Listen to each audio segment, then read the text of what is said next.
There were over 4,000 games released for the original PlayStation, and I am on a mission to play and review every single one of them to answer one question: should you play this game in 2026? Will I beat this challenge before I die? Welcome back to the PlayStation Marathon. Today we are looking at 40 Wings, a 1999 platformer from Eurocom for the original PlayStation. This one's a classic collectathon, and if you spent your childhood playing games like Donkey Kong 64 or Banjo-Kazooie, you'd recognize this style instantly. Collect stuff, save creatures, beat bosses. But there's a strange story sitting underneath the cute exterior, and it explains almost everything about why this game looks and plays the way it does. Going in as usual, I knew nothing. I did not research the plot or look at a single screenshot, so my first move was just to boot it up and see what greeted me. We get a minimal main menu, new game, load game, and options. That's it. And normally I wouldn't mention a main menu, but the music playing behind it immediately told me this game had a personality. Mysterious, a little spooky even. Not what I expected from something with a name as cozy as 40 Wings. And let me actually stay on this for a second. This game's sound design actually made me uncomfortable in a good way, which might sound ridiculous, but I am that guy who couldn't sleep for 3 days after watching Bendy and the Ink Machine as a teenager. This game's mysterious spooky atmosphere got under my skin in the same way.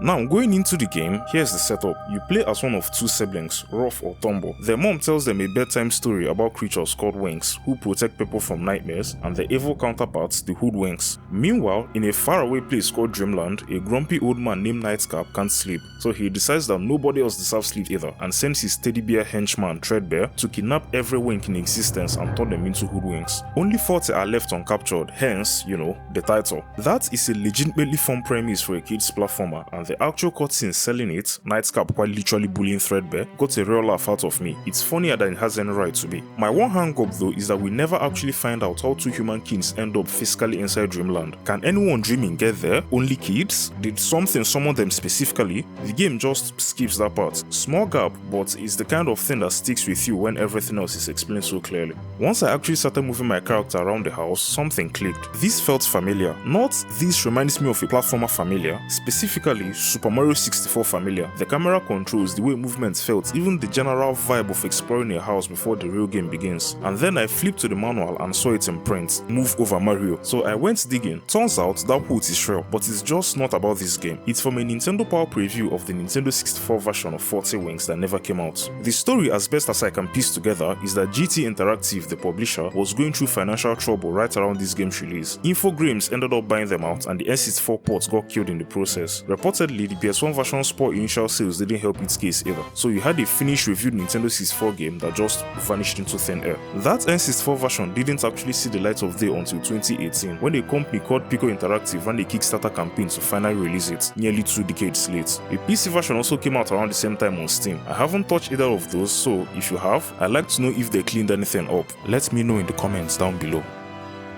Okay, so does it actually play like a Mario 64 knockoff, or does it stand on its own? Mostly on its own. The game splits into 6 worlds: Nightmare, Underwater, Space, Prehistoric, Castle, and Pirate Dream World, and each one has 3 levels, an air race, and a boss fight against Threadbare riding some creature or another. Every level hides between 2 and 4 wings you need to rescue, plus a pile of other collectibles. And here's a detail I love: you can walk up to the wings waiting near a level's entrance and just punch them to talk. They say something different depending on whether you've already saved them. It's a small touch, but it made me want to go punch every wink I pass to hear what they had to say. Going back to the collectibles, the list gets deep, fast. First, you have the Dream Keys, 12 per world, 4 per level. You need all 12 before you can even fight that world's boss, and the game does not remind you if you missed one. I forgot several, more than once, and had to replay entire levels to track them down. That is the one mechanic in this game that actively punished me for not paying close attention. Secondly, you have cogs scattered everywhere, used to open doors and activate elevators, some of which get off wings entirely, roughly 40 per level. Then you have the Z icons, this game's health system, and it's a clever mashup. Get hit and you scatter your Z's like ranks in Sonic. You've got limited time to scoop them back up before you wake up and lose a life outright. And finally, you have R&T tokens, 10 of which give you an extra life, and moons, which act as ammo for your long range attack. On top of collecting, you can find Jack-in-the-Boxes hidden throughout each level that unlock costumes with various effects: a monster form with a gross vomit attack, a robot form with missiles and a jetpack double jump, a ninja form for climbing ropes and jumping higher, and a super superhero form that makes you invulnerable to enemies and drowning. Both characters get functionally identical versions of each, so picking Rough or Tumble at the start barely matters mechanically.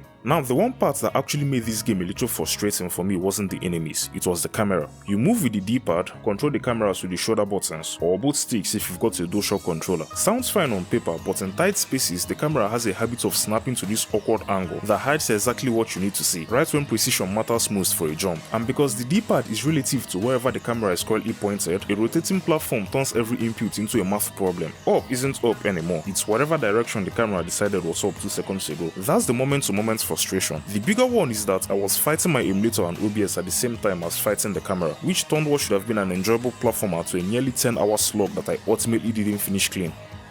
So does 40 Wings end the move over Mario energy that slapped across its own box? Honestly, not quite, and it doesn't really need to. What it ends instead is being a genuinely well-made, well atmospheric collectathon with a soundtrack that's easily one of the best I've heard so far in this marathon, visuals that still hold up, and a sense of humor that caught me off guard more than once. The camera, as I said, can be a real headache, and the Dream Key system will punish you if you're not paying attention. And coming back to that N64 story, that was, frankly, more dramatic than anything else that happens in the actual game. Apparently, that version also has a co-op multiplayer mode. Would I recommend this game? Yes, completely. It's on Steam for about $14. There's the late released N64 version if you want the true experience, and the PS1 version is free via emulation if you know where to look. However you get there, I think it's worth your time. Where does this stand in the marathon? 7 episodes in, and this is easily one of the most pleasant surprises so far. A game I never heard of, outshining a story I definitely wasn't expecting to find inside a manual. And that is 40 Wings complete. I hope you enjoyed this video. If you did, please leave a like and consider subscribing so you don't miss a single step of this massive journey. Next up on the marathon, we are playing 2002 FIFA World Cup, which I don't even know how I managed to mix up the order here, and this especially hurts considering the World Cup just ended. Oh well, every game gets played eventually, I guess. Anyways, thanks for watching, take care of yourselves, and I'll see you next week.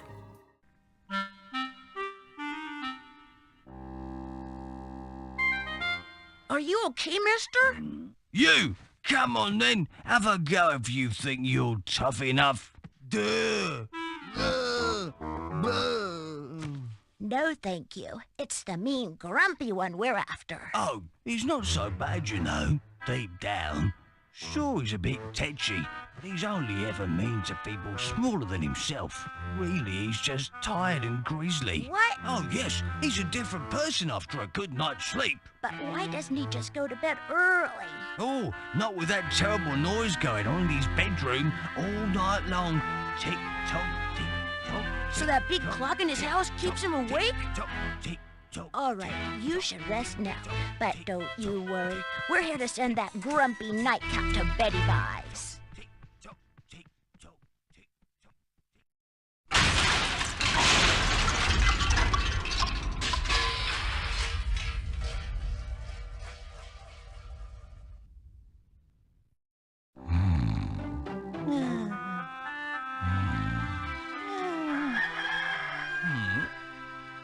I feel great.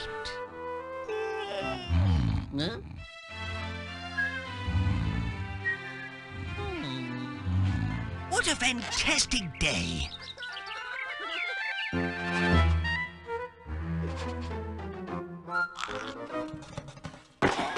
hoodwink? Where did that come from, filthy vermin? Oh boy. Ha!